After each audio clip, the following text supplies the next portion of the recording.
All right, folks, this is Harris Sultan. And as we enter into the 7th day of the US-Iran war, I've got some important updates for you. The Islamic regime is getting absolutely pummeled by US and Israel. But that doesn't mean that we've already won or that victory is right around the corner. We simply don't know. That's the problem with fanatical regimes. You don't know how far down the leadership you have to go to make them understand that they need to surrender. It's in their best interest. It could happen tomorrow, or it may not happen for another few weeks. I don't know that. I don't want to give any false hopes. But let's hope it's sooner rather than later, because the longer this war rages on, the more lives are likely to be lost. But even with all that uncertainty, that doesn't mean that we can't join the Iranian people in their celebrations of the bombing of the regime. So let me show you our first video. Have a look at them. They're over the moon at the site of the Islamic regime's headquarters getting bombed.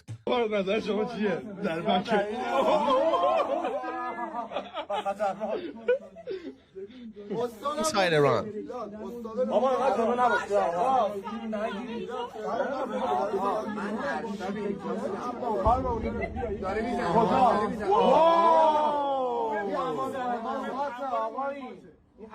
Do you notice the difference? Why are they not worried like the Ukrainian people? Why are they not terrified that any random missile or a drone is going to hit them? Because they are confident in the abilities of the US and Israeli forces that they're not going to target them. They're going to target the regime. And that's why they're happy. And the reason why I'm actually emphasizing on this point that these are people inside Iran, because pro-Hamas simps, pro-Islamic regime simps, and this entire woke left brigade, they're actually trying to portray a picture that is only the Iranian diaspora that is loyal to the Shah. The people inside of Iran are somehow pro-regime. Somehow they're trying to paint a picture in which the Islamic regime is standing shoulder to shoulder with the Iranian people, which is obviously not true. You can literally see hundreds of these videos. Let me show you another one. Have a listen to this Iranian woman filming in the middle of missiles and explosions while calmly singing a traditional Iranian line about a loved one sleeping under flowers. Have a listen. Look at this. Wow.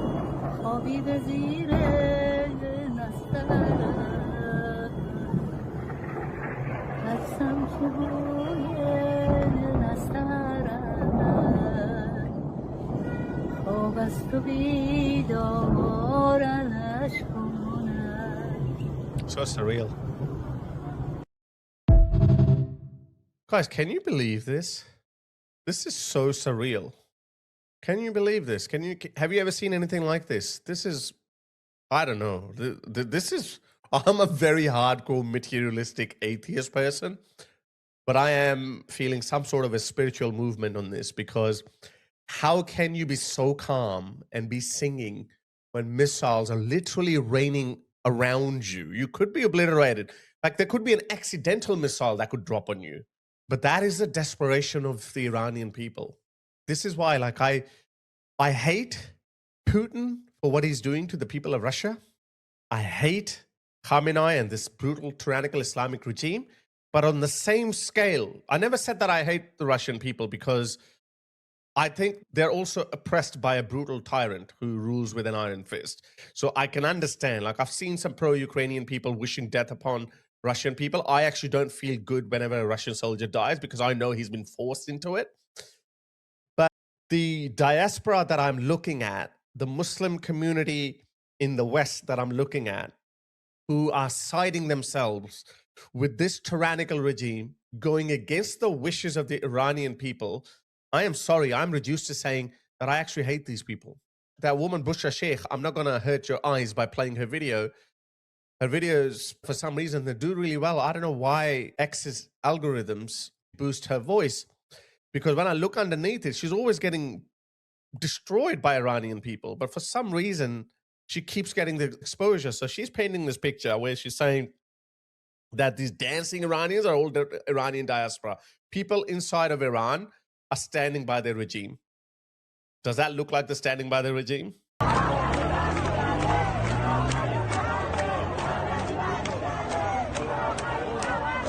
I have another video for you. This was the IRGC's underground Damavand missile base, a facility in the east of Tehran that was used to store ballistic missiles and systems for air defense. Now listen to the laughter and jubilation of the Iranian people watching it getting obliterated. می‌بینی صدا انفجارشو؟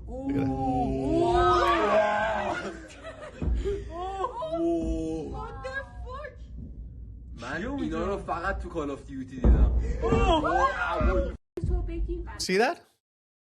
They're happy. They're celebrating it. But the Islamic regime simps in the West, they're painting a completely false picture. Have a look at this. This is another video from inside Iran in the city called Mashhad. And this person is saying, Goldie has translated it for us. Hi, Mr. Trump. Here is Mashhad city. Ayatollah killed my people. Please help my people. Please help Raza Pahlavi come to Iran. Please come to Iran. Please help the Iranian people. Ayatollah killed my people. Please help. Actually, this is from 8th of January, 2026. On the night between the 7th and the 8th of January, that's when we suspect the Islamic regime killed up to 30,000 people when they shut off the internet. Hi, Mr. Trump. Here is Mashhad city. Ayatollah killed my people. Please help to my people. Please help to Reza Pahlavi. Come to Iran. Baby Netanyahu. Please come to Iran. Please help to Iranian people. Ayatollah killed my people. Please help. You heard that, yeah? These are desperate pleas of the Iranian people. Desperate pleas. Now, I know a lot of naysayers say that, oh, America didn't go in for those people. And I've said it numerous times. It is perfectly normal for multiple parties to align themselves over common interest or shared goals. That's perfectly fine. I've said it before. This regime has been the sworn enemy of America for the last 47 years. But that alone wasn't a reason to go to war with them.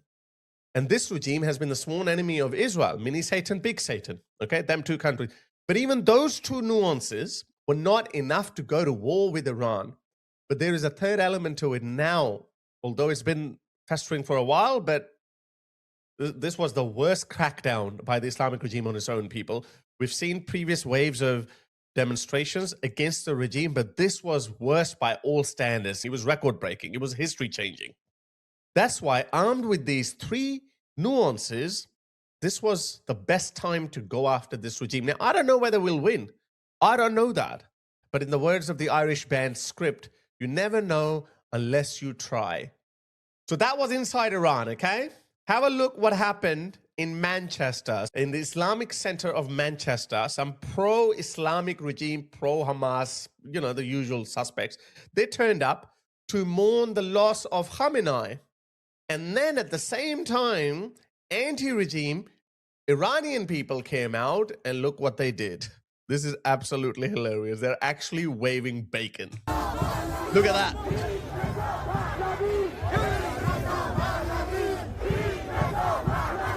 They're saying King Raza Pahlavi, and the other side you can see the pro-regime people. And the poor Met Police is like, what the hell are we doing here? Is that the cost of multiculturalism? It is.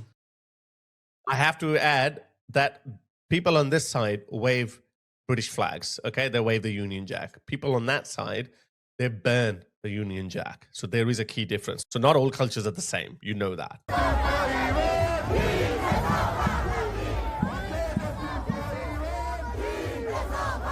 Yeah, have some bacon. They should have brought some dogs too.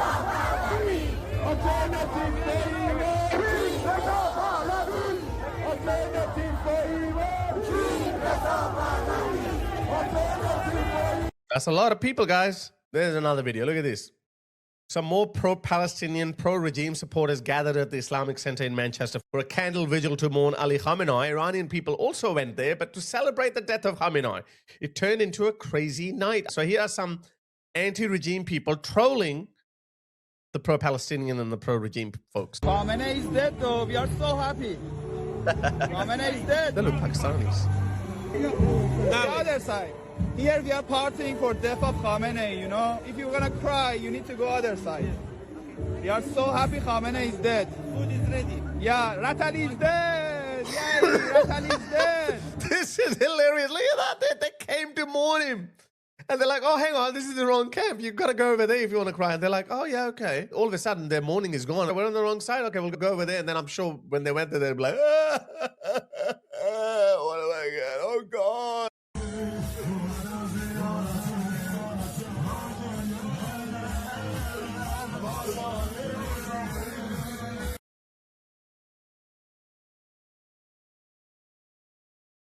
Yeah, Ratali is dead. Yay, Ratali is dead. Rat is dead. خامنه‌ای مادرش گاییده شده. خامنه‌ای is dead. حروم زاده ها خامنه‌ای مرده. خامنه‌ای is dead. خامنه‌ای is dead. Bye bye خامنه‌ای. Bye bye خامنه‌ای. Bye bye. He's so angry. He wants to do something, but he can't. Look at his face. So this is how the anti-regime Iranians were trolling the pro-regime simps. And they went away. They came back with horses. And the Greater Manchester police allowed them to harass people. Look at this. They should be being nicked. Should be being nicked, officer. They've just been chasing people on horses. Why are they not being nicked? With the greatest respect, what do you want me to do and pull him off the horse? Yeah. Yeah. If they had a Union Jack on, they'd be off the horse. And they'd all be nicked. There'd be arms. There'd be flying squad out here. Look at them. They're patrolling the streets and harassing anti-regime protesters. I'm very neutral, but it's blatant to see now. I'm the most neutral out of everyone. It's starting to piss me, annoy me. Sorry, officer, I didn't mean to swear. It's starting to annoy me now from what I'm seeing. Look at that. Why is this allowed? Looks like we obviously don't have any laws. So when we made the transition from horses to cars, somebody forgot to make a law that you cannot use horses on public roads. Because I think we had a similar problem in Sydney at Bondi Beach. There was a Muslim guy riding a horse at the beach, harassing the Israelis.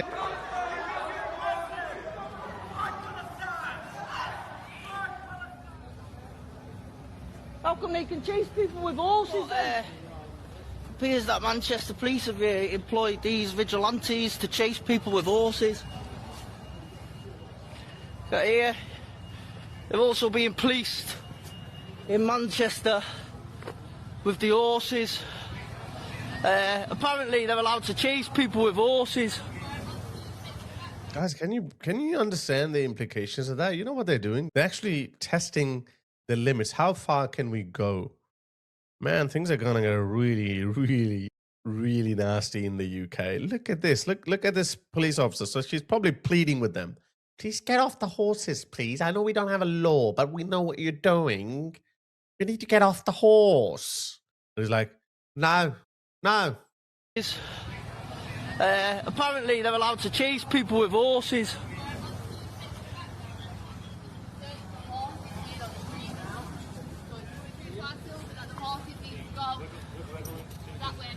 They just chase someone with an horse.